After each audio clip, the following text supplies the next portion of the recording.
সিরিয়ার তার্তুস ও লাকাতিয়া শহরে ঘরে ঘরে ঢুকে হত্যাযজ্ঞ চালাচ্ছে অস্ত্রধারীরা। হত্যার পর মরদেহ খোলা আকাশের নিচে ফেলে রাখছে তারা। অস্ত্রধারীরা নিজেদের সিরিয়া শাসক গোষ্ঠী হায়াত তাহরির আল শাম HTS এর যোদ্ধা বলে দাবি করছে। সিরিয়ার প্রতিরক্ষা মন্ত্রণালয় জানিয়েছে, তার্তুসের বেতানিতা গ্রামে এখনও সংঘর্ষ চলছে। সেখানে বিদ্যুৎ ও যোগাযোগ ব্যবস্থা বিচ্ছিন্ন করে দেওয়া হয়েছে। পানির পাম্প ও স্টেশন, জ্বালানি ডিপোগুলোতেও হামলা হয়েছে। সুদীপ্তা মাহমুদের রিপোর্ট। যুক্তরাজ্য ভিত্তিক Syrian observatory for human rights SOHR এর তথ্য মতে শুক্রবার পর্যন্ত দুদিনে সিরিয়ার উপকূলীয় অঞ্চলে প্রায় ১৩০০ মানুষকে হত্যা করা হয়েছে।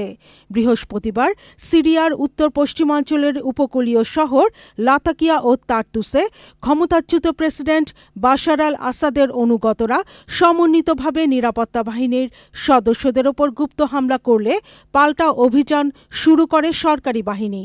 নতুন সরকারের প্রতি অনুগত বিভিন্ন সশস্ত্র গোষ্ঠীর সদস্যদেরও অভিযানে যুক্ত করা হয়।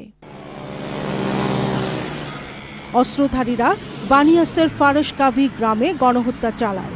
সেখানে এক পরিবারের বেশ কয়েকজনকে হত্যা করা হয়েছে। সাধারণ নাগরিকদের রক্ষায় সবাইকে আন্তর্জাতিক আইন মেনে চলার আহ্বান জানিয়েছেন জাতিসংঘের সিরিয়া বিষয়ক বিশেষ দূত গেইর পেডারসেন।